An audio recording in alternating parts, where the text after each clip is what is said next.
Dorothée Koller, Jean-Daniel Weiss, bonjour. Bonjour. Vous êtes les fondateurs du cabinet de conseil en stratégie et en organisation Koller Consulting et Coaching et vous venez de publier Industrie 4.0, les défis de la transformation numérique du modèle industriel allemand aux éditions de la documentation française et vous vous êtes associé pour cette publication à la Fabrique de l'Industrie et à la BPI. Alors je vais rappeler simplement en préambule que l'Industrie 4.0, c'est le nom d'une politique industrielle lancée en 2011 et qui est dédiée au déploiement de concepts d'usines connectées. Alors, première question, Dorothée Koller, par quoi se traduit cette politique? Quels sont les projets concrets? Alors, il faut déjà préciser que ce n'est pas une politique en tant que telle, c'est véritablement une révolution industrielle. C'est comme ça que les Allemands l'abordent, la 4e révolution industrielle. Alors, pourquoi 4e par rapport à 3e? C'est parce que la 3e concernait la rationalisation des flux de production. La 4e, elle, va concerner la communication entre les machines, entre les produits, entre les hommes. C'est véritablement la question de l'interopérabilité entre les machines qui est posée. Donc une 4e révolution industrielle qui participe à la fois du rêve et des nouveaux processus de production. Et l'État a entamé assez tôt, dès 2006, une réflexion sur la politique stratégique high-tech. Donc on peut dire que c'est une politique de longue haleine et elle se traduit aujourd'hui par des projets financés par le ministère de l'Économie et de l'énergie et par le ministère de la Recherche et de la Formation, qui sont des projets pilotes qui associent à la fois des grands groupes, des Mittelständler, des instituts de recherche, des PME. On trouve souvent un grand nombre d'acteurs. On est dans cette volonté d'expérimenter ensemble la 4e révolution industrielle. Et puis, il y a également, à ce même niveau que je pourrais dire industriel et institutionnel, la mise en place de démonstrateurs, comme le démonstrateur de Kaiserslautern, qui a été initié par le Centre de recherche en intelligence artificielle, et un autre démonstrateur ISOVL, situé à l'est de la Westphalie, et qui ont pour caractéristique, donc là aussi, de réunir un grand nombre d'acteurs et d'expliquer, d'évangéliser les chefs d'entreprise, mais aussi les étudiants, mais aussi les organisations syndicales sur qu'est-ce qu'est Industrie 4.0. Donc ça, c'est le premier niveau. Jean-Daniel Weiss. Alors, un deuxième niveau, vous avez un certain nombre de projets pilotes qui sont lancés. Donc, ce que nous, on appelle des solutions partielles, Industrie 4.0, par exemple une solution de logistique interne dans l'entreprise, où un petit chariot va faire la tournée de l'usine pour approvisionner des lignes et récupérer des encours de production. Vous avez d'autres solutions partielles qui peuvent être développées, un MES maison par exemple qui va être développé dans une usine pour connecter l'ensemble des systèmes d'information et l'ensemble des machines. Et puis vous avez aussi un certain nombre d'usines pilotes, là où il y a des solutions complètes qui sont présentées. Alors c'est surtout l'apanage des big players. Vous avez par exemple l'usine Siemens à Amberg qui fabrique des cartes-mères, une usine extrêmement automatisée qui est la vitrine technologique Industrie 4.0 de Siemens.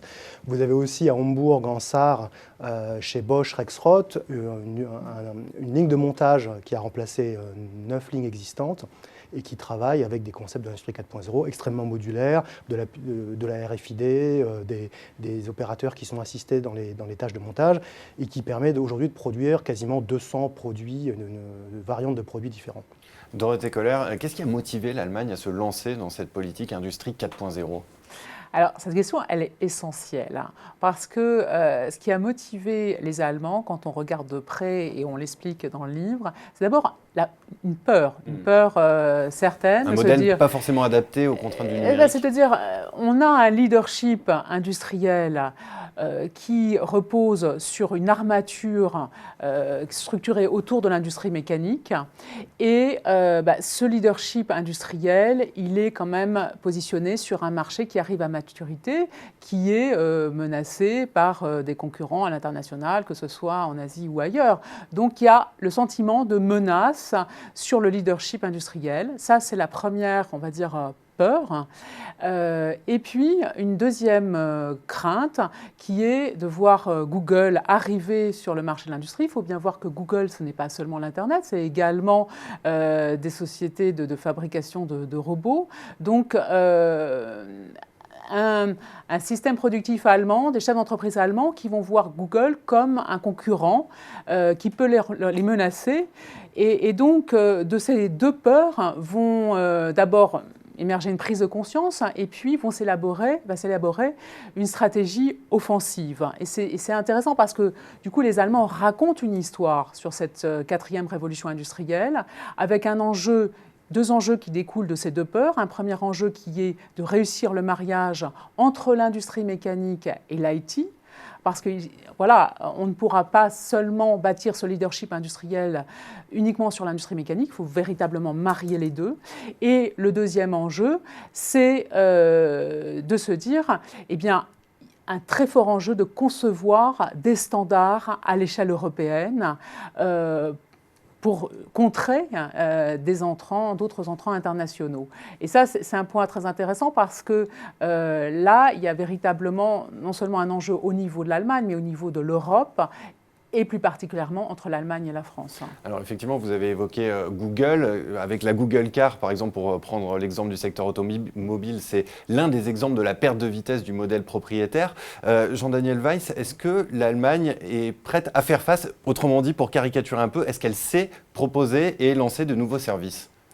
Oui, tout à fait. Enfin, on voit aujourd'hui bouger le modèle allemand. Alors, on a tous entendu parler de l'alliance entre les grands constructeurs allemands pour racheter l'application de cartographie HERE, pour éviter que les applications de navigation externes arrivent trop rapidement dans les voitures. On peut voir ça aujourd'hui peut-être comme une guerre de retardement, mais en tout cas, on voit émerger aujourd'hui en Allemagne un certain nombre d'initiatives. Il y en a une qui nous semble assez intéressante et qu'on a documentée dans l'ouvrage, c'est l'exemple de l'entreprise Trumpf, qui est bien connue en France pour ses machines de découpe laser. Et Trumpf a créé une start-up à Karlsruhe, donc juste à côté de l'Institut Fraunhofer IOSB. Et cette start-up, elle a pour vocation de développer une plateforme pour accueillir des applications industrielles. C'est-à-dire que demain, vous pourrez, en tant qu'industriel, sur cette plateforme, télécharger toutes les briques IT qui vous manquent pour compléter votre industrie 4.0 maison. Mais ce qui est intéressant, c'est que cette plateforme-là, elle ne vise pas à proposer que des applications pour les machines Trumpf. Elle est ouverte en fait à l'ensemble des producteurs, enfin d'applications industrielles, y compris à des concurrents de Trumpf. Donc et d'ailleurs cette start-up a été séparée de Trumpf de manière assez nette pour éviter justement tout problème de concurrence entre les deux. Et donc ce qui est très très intéressant, c'est qu'on voit là véritablement une stratégie d'ouverture, une entreprise industrielle très traditionnelle, familiale, de grande taille, mais qui reste familiale, et qui se positionne sur un marché pour devenir en quelque sorte l'iTunes de l'application industrielle. Dorothée Kohler, le modèle allemand se caractérise par une innovation plutôt incrémentale portée par le Mittelstand. Est-ce que c'est un atout ou plutôt une faiblesse à l'heure de la révolution numérique où l'innovation est davantage disruptive ? Alors, c'est difficile de répondre pour l'ensemble des Mittelständler. Il y a une disparité. Eh bien, les interviews qu'on a menées sur le terrain montrent qu'il faut avoir un regard différencié. Et on propose une matrice, une typologie des différentes postures des Mittelständler en disant, voilà, il y a ceux qui, parmi les Mittelständler, ont leur carnet de commandes plein et qui disent, écoutez, Industrie 4.0, on le pratique déjà depuis un certain temps et rien de nouveau sous le soleil. Donc, la maintenance prédictive, on en fait déjà. Donc, on dira, c'est la première catégorie des offreurs de solutions qui estiment déjà faire de l'industrie 4.0. Et puis, on a une deuxième catégorie d'offreurs de solutions qui, eux, sont convaincus que l'industrie 4.0 représente un nouvel atout compétitif et ils sont conscients de l'enjeu de passer d'une innovation incrémentale à une innovation de rupture. Mais ce n'est pas l'un ou l'autre, c'est comment organiser la combinaison entre les deux et comment faire que le produit qui contient la puce RFID va effectivement donner les différents ordres de réglage de production à la machine. Côté acheteur de solutions dans le Mittelstand, on voit également deux catégories se dessiner. Une première catégorie qui n'est pas complètement convaincue par les bénéfices que peut apporter Industrie 4.0, qui regarde davantage les risques, à savoir un risque en termes de cybersécurité, un risque en termes d'investissement, puisqu'on le montre, les retours sur investissement sont quand même assez longs, il faut compter 6 ans. Donc des Mittelständler qui ont plutôt une position attentiste. Attendons il est urgent d'attendre pour acheter de l'industrie 4.0. Et puis d'autres acheteurs de solutions industrie 4.0 qui réellement, eux, sont convaincus que ça va bouleverser leur business model, et notamment des entreprises qui sont dans le B2B et qui voient bien qu'aujourd'hui, va se poser pour eux la question de passer au B2C. Et c'est quelque chose qu'on voit également en France, des business qui sont intermédiés par des grands distributeurs. Demain, comment vont-ils reconfigurer leur chaîne de valeur? Vont-ils se rapprocher plus directement de leurs clients? Et donc, ce groupe de Mittelständler, lui, il est très offensif sur la question de l'industrie 4.0 et de l'innovation de rupture. Donc, vous voyez une vision quand même nuancée et différenciée. Jean-Daniel Weiss. Nous, ce qui nous a frappé dans notre travail, au fur et à mesure qu'on avançait dans la découverte de l'industrie 4.0 en Allemagne, c'est que finalement, ça nous a apparu moins comme un sujet technologique que comme un sujet qui posait la question de ce qu'on a appelé la compétitivité relationnelle.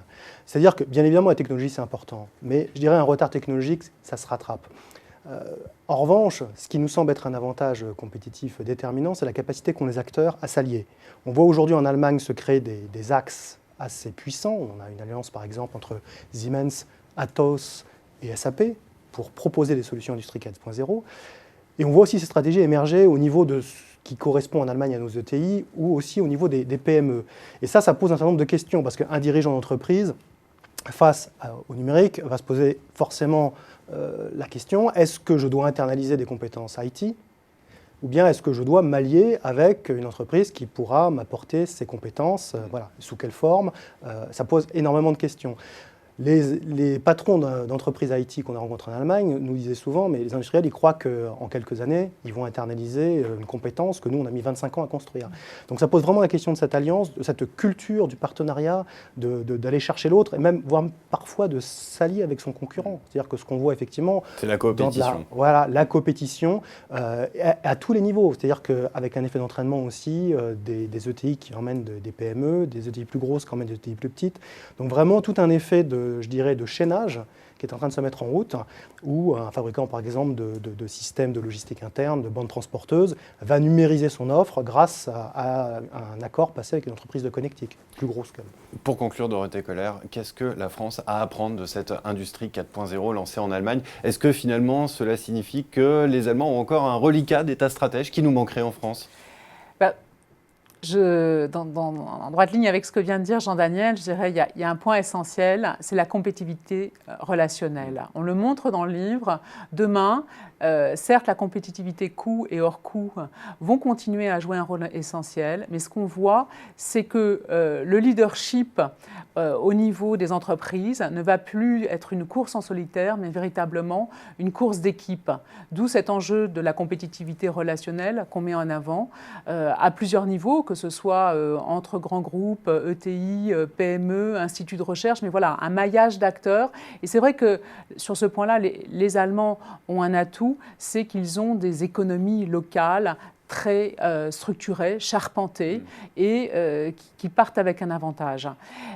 En ce qui concerne l'État, je ne sais pas s'il faut conclure s'ils ont un reliquat encore d'État stratège. Ce qui nous a semblé intéressant, et on le montre également, c'est cette combinaison entre une stratégie top-down, qui donne le cadre, et puis une stratégie bottom-up où on voit les acteurs, que ce soit les États-régions comme les Länder ou que ce soit le Mittelstand Premium, qui réellement s'approprient cette histoire de la 4e révolution industrielle, et ça vaut également pour les syndicats, et la volonté de mener une démarche concertée, une démarche collective. C'est ce point-là qui nous semble important à retenir comme enseignement. Eh bien, merci beaucoup à tous les deux pour cette analyse fouillée du modèle allemand à l'heure de la transformation numérique. Et pour ceux qui veulent aller plus loin, je renvoie à votre livre « Industrie 4.0, les défis de la transformation numérique du modèle industriel allemand à la documentation française ». Merci beaucoup à tous les deux. Merci.